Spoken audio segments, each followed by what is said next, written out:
Well done guys, நம்ம இன்னைக்கு எதிர்பார்க்கவே இல்லை செத் ராலின்ஸ் வந்து மெடிக்கேர் ஆவார். அதே மாதிரி குந்தர் வந்து ரெசல்மேனியா சேலஞ்ச் பண்ணுவார்னு. ஆக்சுவலி என்ன நடந்தது அப்படிங்கிறத பார்க்கலாம். மறக்காம சேனலுக்கு ஃபஸ்ட் டைம் வந்துக்கோங்க, சப்ஸ்கிரைப் பண்ணிக்கோங்க, பெல் ஐகானை கிளிக் பண்ண மூலியமாக தினமும் போடுற சயின்ஸில் தமிழ் மொழியில் தெரிஞ்சுக்கோங்க. முதலாவது பால் ஹேமன் என்ன சொல்கிறாருன்னா, விஷன் டீம் கிட்ட இப்போ டாக் டீம் டைட்டில் போயிருச்சு. அண்ட் பிராக் லெஸ்னர் இந்த மேடிசன் ஸ்கொயர் கடனை விட்டு போயிட்டாரு.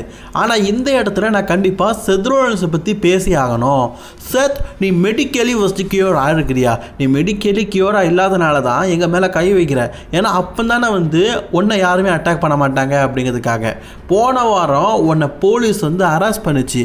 எஸ், நீ பெயில் வாங்கி திருப்பி வந்துட்ட அப்படிங்கிறது எனக்கு நல்லாவே தெரியும். ஏன் இன்னைக்கு இந்த இடத்துல வந்திருக்க அப்படிங்கிறது எனக்கு தெரியும். என்னால் ப்ரான் பிரேக்கரை இந்த இடத்துக்கு கூட்டிகிட்டு வர முடியாது. ஏன்னா ப்ரான் பிரேக்கர் இன்னும் மெடிக்கலி கியூர் ஆகலை. போன வாரம் ரெடி ஆகிட்டாருன்னு சொன்னார், இந்த வாரம் ரெடி ஆகலைன்னு சொல்கிறாரு. ஸோ இன்னும் வரதுக்கு சில நாட்கள் ஆகும்.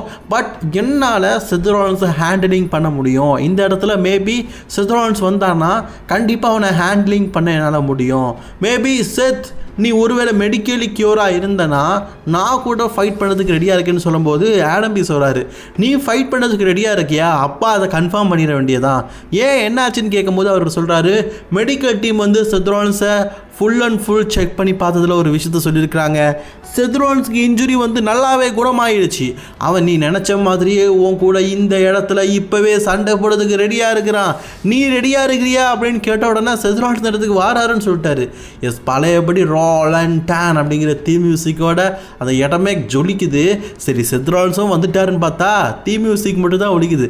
செத் ராலின்ஸ் பார்த்தீங்கன்னா பழையபடி மாஸ்க் மேனாட்டு தான் கையில் ஸ்டீல் சேரோட அப்படியே பால் ஹேமனோட முதுகுலே ஒரே போடு தவக்கெல்லாம் அப்படியே தவங்கிருச்சு. சரி, இதுக்கப்புறமா சரிப்பட்டார். அது என்னையா சேலஞ்ச் பண்ணுற, இப்போ பாரு உனக்கு ஒரு ஸ்க்ரோம் ஸ்டாம்ப் போடுறேன்னு சொல்லிட்டு செத் ராலின்ஸ் முயற்சி பண்ணும்போது அந்த இடத்துல ஒரு ஷாக்கிங்கான விஷயம். எஸ், ரிங் ஜெனரல் குந்தர் அந்த இடத்துக்கு வந்துருக்கிறாரு. இது எதிர்பார்க்கவே இல்லைல்ல, இது நம்ம நெஸ்ட்லேயே இல்லையாப்பா அப்படிங்கிற மாதிரி பால் ஹேமனை காப்பாற்றுறதுக்காக குந்தர் வந்திருக்காரு. குந்தர் வந்தது மட்டும் இல்லாமல் செத் ராலின்ஸ்க்கு ஸ்லீப்பர் லாக் போட்டு அப்படியே ஒரு மூலையில் நல்லா தூங்குங்கள் அத்திம்பேல்னு சொல்லிட்டு நெரிச்சு விட்டுட்டாரு.